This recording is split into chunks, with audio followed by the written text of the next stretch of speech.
If the world can be moved by just the slightest push, then the person who knows where and when to push has real power. So who are those people? What are their intentions? What techniques are they using? In the world of law enforcement, the word forensic refers to an investigation of origins and scope of a criminal act, reasons, culprits, and consequences. Revenge of the Tipping Point is an attempt to do a forensic investigation of social epidemics. That's a long mouthful getting into Malcolm Gladwell's latest book, Revenge of the Tipping Point. And here to discuss today is Susan Honea. So, Susan, welcome. Thank you. Thank you, Mickey. Thanks for letting me come on your podcast today. I really appreciate the opportunity. And this is such an interesting book. I think one of the things that I was talking with a friend of mine about this a couple of weeks ago, this book was really timely about 2 years ago. Okay. Yeah. And now it's it's timely again for different reasons. So when the overarching message in this book really is about the idea of unintended consequences. What happens when, and then fill in the blank, right? And so, we talk a lot about things like the butterfly effect or the consequence that happens halfway around the world when something happens here in the East Coast of America, or we talk about the unintended consequence of somebody speeding down the road and not thinking about that. But what Gladwell's really doing here, I think, is talking about how quickly things get out of control. So it becomes more of a spiral out of control. Yep. Yeah, we certainly saw some stories there. So you mentioned, though, that this was relevant 2 years ago and became re-relevant now. So what made it relevant then and what makes it relevant today? Yeah, 2 years ago, we were coming out of the COVID-19 pandemic. Yep. And that's one of the stories, one of the over stories that Gladwell uses to illustrate his points in this book. And so it was relevant to us at that point simply because we were still reeling from the idea that we went through a pandemic. Yep. People said, it'll never happen again. From, we had Spanish flu or whatever, and then we have COVID-19 and it'll never happen again.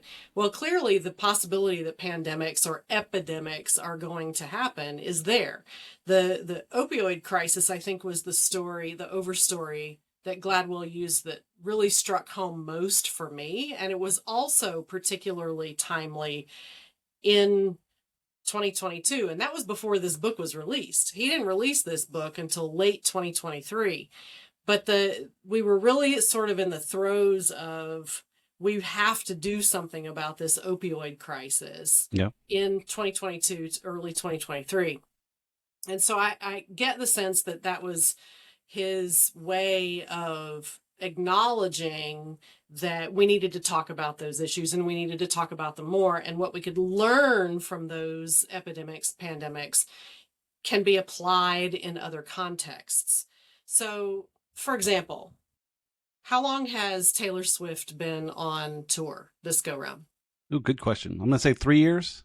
I don't really know. What is the ripple effect, or the halo, if you will, from her tour? In terms of economic growth for the cities, like impact? Exactly. Okay. Yeah. And right? Yep. So, and things like artificial intelligence right now have a huge halo effect, and we don't know yet what the consequences might be. For sure. I'm an AI user. I use it all the time for a variety of things. I use it to help me analyze data. I use it to help me find data when it's hard to track it down.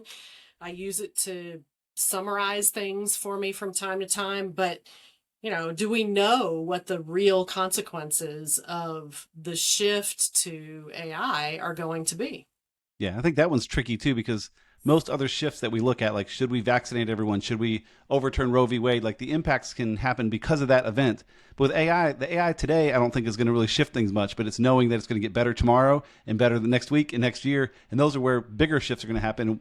No one has any idea what that looks like. So yeah, right. That's right. Very true. But we could also look at another angle of that. AI helps us do things better, faster, etc. Right? Oh yeah. How does it affect education? How Hmm. does it affect how we teach our children? Do they still learn to write the way that you and I learn to write? Will they ever really learn all the parts of speech, how to form a complete sentence? Do they actually need to? Right. That's the big question, and it feels like, Yeah. of course they do, but do they? Like, I think so, but I'm not sure. Yeah. Yeah. So that, It. and that really is a big question. And, there are other things like the idea of misinformation that can be AI generated and then Hmm. spreads like wildfire because of the platforms that we have available to us. Yep. Oh yeah. Yeah. Even misinformation intentionally without AI, and then of course AI doing its own thing where I checked the answer and it said what it is, and yeah, Hmm. hallucinations are a big problem there that can't easily be fixed because at least what I use AI for, and probably you to a large degree, relies on hallucinations. I want it to make stuff up. So I want to get ideas for social media posts and things like that. So please just make stuff up. When you're asking for real answers, Yeah. making up the answers is a much bigger problem. So Yeah. yeah, education will be an interesting one. I'm hopeful Gladwell writes maybe more about that in the coming years. I'd be curious his take. But I mean, I see two sides to education. I met today with a student in high school that I mentor, and the school, I ask him periodically, what's the school's take on AI? And every time it's like, no, we don't talk about it. We don't look at it. We pretend it doesn't exist, which is, I understand that take from the school, but that's not really the right answer.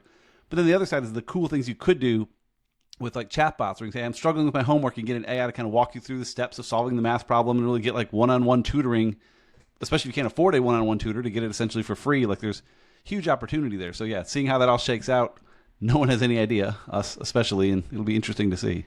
Wow. That's, I hadn't thought about it from that perspective of we don't talk about it, we're not allowed to talk about it, that sort of thing. But it reminds me of when I was in high school, the graphing calculator had just become a thing. Mm-hmm. And there was a point in time where we weren't allowed to have calculators in the room. And I think there's still some value to that. But was that really the 1980s version of AI, the graphing calculator, which helped us kind of get there faster, right? We still had to understand how to input the information, but the same is true with AI. If we don't input the information correctly into the platform, whether it's Chat or Gemini or Copilot or pick your whichever, Right. we get junk results, right? So I think that's an interesting sort of thing, and my brain immediately went to when Khan Academy first became a thing, and the founder of Khan Academy was basically creating YouTube videos to help his niece or nephew Right. Yeah. uh, do math more easily, understand it more easily. And so how is AI different from the graphing calculator in the 80s and Khan Academy when it was born? Yeah. I don't really see a true distinction there. How might we benefit by teaching our young people how to use AI ethically Right. instead? Yeah. I see. The calculator is interesting because it reminds me of. I've always been a big proponent of Common Core math. I know a lot of people are against it because it does it so different, but I think it does it different because we have calculators. We had when we were younger, you and I, we had to learn how to do long division and stuff because that's how you had to do it. We didn't Yeah. have a calculator with us. Now that you have a calculator to do the hard problems, Common Core, at least in theory, teaches you better ways to do short math in your head so you can kind of do stuff on the go. And when you need long division, just use a calculator. You're not going to need to do it by hand. And so I wonder where AI fits there too, where AI can handle these problems. So we need to learn to think differently to handle the other problems that it can't solve. And what are those problems and what do we learn? And yeah, we'll see where that shakes out in the coming years too.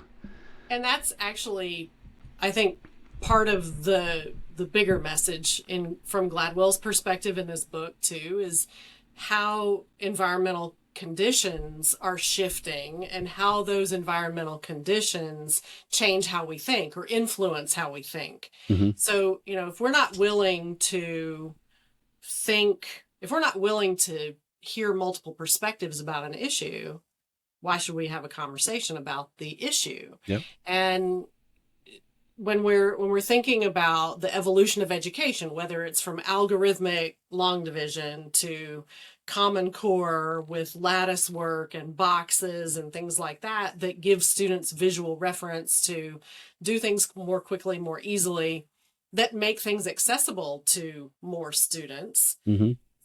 the environmental condition changed. We understood that students needed more than just old-fashioned long division. We understood that they didn't get it. And so we adapted to make sure that they get it. And now we have environmental conditions that say we need to make change in order to bring people along with us. And again, you made a point about vaccinations. That's kind of a hot issue right now, It is, especially with the current political climate that we're in, and how the Department of Health and Human Services is changing, or how we think it might change. And I think as we evolve and as we learn more about, as information evolves and we have access to more data more quickly, I think we're able to make better informed decisions. And in my opinion, AI plays a huge role in that. Mm-hmm. Yeah, I can see that. I think the problem with vaccinations is a similar one we'll have with self-driving cars, where when there's an injury after someone's been vaccinated, did that come from the vaccine or not? When you give it to hundreds of millions of people, people are going to die the next day after taking a vaccine, and things like that happen. But a few may get killed from it, and it's so hard to distinguish them. And self-driving cars, I think, will be the same way, where we'll save tens of thousands of lives, but leave a few that are killed by the car, and you know who those few are, but you don't know who was saved. Yeah. For all I know, the COVID vaccine might have saved my life. I mean, I was never sick with COVID. Maybe it's because of that. Maybe not. Who knows? We don't know the million people that were saved from it, but we do know the people that were hurt by it. And it's so tricky to distinguish the two in a lot of areas. Well, and I think too, and this is kind of a risky discussion. Maybe, I don't know. I'm going to go there. Yeah, I'm gonna try. When we look at things statistically, which is my preference, for as sure, someone who has a background in public health from a while ago, we see that the numbers of injuries from whether it's vaccinations or self-driving cars is actually substantially lower than the numbers of non-injuries from the same kinds of things, right? For sure. We don't know if there's human error involved in any of it. We don't know a lot of the information related to the numbers of injuries. And so we're moving along based on the statistics that we have available to us. And I think we have historically made decisions in that way. And we also, the interesting thing about the opioid crisis, in my mind, that Gladwell uses as an overstory here, is that no one was from the company that started the whole thing, in his opinion, right, ever took responsibility for it. Where we'll see a company with self-driving car take responsibility for technology that goes sideways. We will see a pharmaceutical company take responsibility for a medication that has side effects that weren't predicted or weren't noticed during the original trials. This opioid crisis, this organization never took responsibility. Where do we go with something like that? That's a bigger conversation. Where does that responsibility really lie?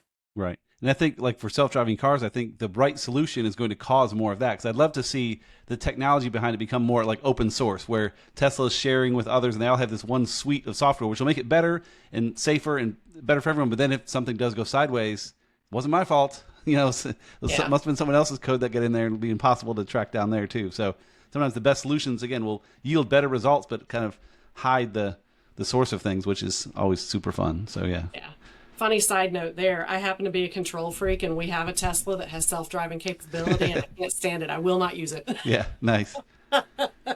Yeah, I don't have one yet. My wife is adamant she will never get in a self-driving car, but I also have told her, like, you're not going to notice when you do, because we already have cruise control, and then adaptive cruise control, and then a little lane assist. It's just going to be a gradual move. We're not going to be tomorrow walk out to a car with no steering wheel. It's going to be such a gradual shift that we'll never really notice. But you have a more abrupt shift in your driveway, it sounds like, which, you can avoid that for now. So, well, I mean, it just does it. All of a sudden, one day, the technology was available to the car, and so we installed it. We tried it. I was like, oh, nope, I don't like this. And so maybe I'll change my tune. I don't know. You make a really good point about the fact that we do have cruise control. I actually used it earlier today, now that I think about it. Adaptive cruise control, all those kinds of things. The car beeps at us when we're going to turn into something that we shouldn't. Right. So how really, truly, your point about that is valid. How different is it? And I think that's also part of this environmental shift here, and sometimes we don't notice until things are out of control. Yep. So, and that's the idea of the tipping point. Is the tipping point when it's out of control, or is it when it's heading out of control? Right. And what is the tipping point in a self-driving car? Like, at what point is it self-driving? Again, at the very end, you have a car with no steering wheel. You just get in and bark directions, and it does it all. And the other end, we have cruise control, and there's 1,000 little points along the way. And which point is it self-driving. And, Yeah. I think everyone disagrees. And that's kind of fun, but also makes it interesting to have conversations about. Yeah. So what other, we talked about the opioid and a few other pieces from the book. What is the most impactful story? Because he went through like 10 different stories that were all kind of unique, so largely separate. What impacted you the most? Probably the opioid crisis story, just because it hits fairly close to home. I've known several people who have struggled with opioid and similar addictions. It's hard to say opioid multiple times. I just want to note that. It is, yes. So I think from an emotional point of view, that one hit home the closest. I actually, this idea of all the corruption that he discusses also was very interesting to me, because I think those are conversations that can continue forever. We're always going to have people in society who don't behave ethically. So from a logical point of view, that one was probably the one that I appreciated the most. And there were, there's some political overtones in all of what he was talking about. Pretty much all of them, I think. Yeah. Yeah. So, but I would say the opioid crisis from an emotional standpoint, and the Miami corruption situation from a logical standpoint. Yeah. Gotcha. Yeah. I like pretty much every one of them opened my eyes in some way, some helpful, some less, but like the rugby one. Yeah. I'll read a little quote from here. Mm-hmm. The game that Harvard is playing with rugby and Georgetown is playing with tennis, of course, is affirmative action, except that instead of admitting underprivileged students with lower academic credentials, athletic affirmative action admits privileged students with lower academic credentials. It is only the first kind of affirmative action, however, that universities were unwilling to defend. And so, yeah, they'll defend that affirmative action, saying, yeah, we want to get high-income people, so we'll bring them in via tennis and rugby, which is just an interesting way to look at things. And again, I've never seen that before. I don't really know how it impacts me directly, but it opened my eyes to things, just like most of the chapters did. Yeah, I mean, I've seen that happen since I was a kid. I remember being in high school and knowing someone locally who was admitted to a prestigious institution because they could play a sport, and they had never passed a class in high school. And I think for me, because I have seen that happen on multiple occasions, that one wasn't it didn't resonate as much with me, just because I already knew it was happening. Well, I knew it was happening too, but yeah, we see football players all the time. We talk about these dumb football players at these big schools. I never related it to affirmative action, though, saying it's just a different way to get different kinds of students, and interesting angle that I hadn't considered. Well, it's affirmative action. It's also capitalism in private schools, right? Because they're increasing their donor base when they bring in so-and-so's child to play whatever sport. And so it's an influence thing. It's an affirmative action thing. It's we want to win thing. It's an all kinds of thing. And then what do they do when it affects graduation rates? I have a lot of respect for Mike Krzyzewski, former Duke basketball coach, because for many, many years he had a very high graduation rate. He was fantastic at that, for sure. Yeah. Yep. And there's not really been anybody who's met that kind of standard other than him. And so one of the things that he would talk about when he was out recruiting with the players was, is basketball your life, or are you willing to sacrifice some of your practice time to make sure that you are academically well-rounded and all of those kinds of things. And I really appreciate that. And I wish that we could see more of that, because if Harvard wants a rugby player who's a high-performing rugby player and a high-achieving academic student, that person exists. It's a matter of finding the right student. Yep. It's a matter of opening the door to the right student. So, I mean, we'll see if those things change. Now that we've effectively gotten rid of affirmative action in higher education. Right. So, well, then NIL, of course, changes everything for college, where now you can just pay to keep kids longer at school. Again, not helping graduation rates per se, but I think one thing that helped Krzyzewski so much is he wouldn't get the best players necessarily, because they would want to go in for a year or two and go to the NBA. But his players would stick around for 4 years. And when you have a good player that sticks around for 4 years, they become a very good player. And so that's why he would win so much, because he had that routine going. And that's that environmental element that Gladwell really is focusing on here. Is the environment at Duke was one that stressed academic performance, collaboration and teamwork. So you weren't an individual on that court. You were part of a team. You might be a standout at a particular thing, whether you're a 3-point shooter or whatever, a great defender, but you were part of a team, and that was the expectation for the team. Yep. So, I'd like to see us return to something more in that line, but we'll see. Yeah, again, NIL is getting people to stay in college sports longer, but I don't think it's fixing that problem you've addressed really at all. It's making that worse, if anything. So, yeah. Yeah, we've seen a couple of recent examples of that. Yeah, where kids are now just jumping from team to team, whoever can pay them the most. And so I've heard of some legislation maybe to say you can only switch so many times, and some of that may help, but can you force that, and will forcing it create actual teamwork, or will it just make people upset? Like, I don't know. We'll see. Don't know. I saw a news story the other day about a 32-year-old college player or something Nice. such, and I'm like, huh? Okay. All right. Yeah. Cool. Good for him or her. Yeah. Awesome. All right. Well, as we're wrapping up here, so yeah, again, there's lots of different pieces in this book. 10 different stories and stuff. They all have kind of similar threads. But why should someone pick it up? What's the value someone would get from picking up and reading this book? That's such a good question. I think it's just a different way of exploring the current issues that we have right now. If you read The Tipping Point, the original book, it was cast in a much more positive light, and this is much more critical. Yes. And I like that because it forces us to acknowledge that not everything is always good. Not all change is good. Not all things are good. And we need to be willing to pick some of it apart and improve. So I would say it's an easy read. It's also a fairly quick read, in my opinion. And it's eye-opening on issues that you might not have been aware of. Yeah, that was the best part for me. Just things I didn't really think of before, either issues I hadn't heard of or just different twists on issues I had heard of and hadn't realized that angle on it. And yeah, it's about an 8.5-hour Audible if people listen to it. And I don't do Audible generally, but I kind of look at that as a metric for like how big is this book? And 8.5, yeah. Not short, but certainly not long. I mean, it's an enjoyable read. Again, with the stories he weaves in and stuff, it's fantastic. So, Susan, this has been great. How can people track you down online if they want to connect with you or learn more? Yeah, you can find me on my website, susanhoney.com.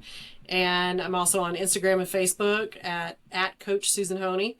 And would love to chat with anybody further about this book or any other. Cool. Yeah, and I'll put those links in the show notes so you can track her down. Thanks, Susan. This has been fantastic. I appreciate it. Thank you.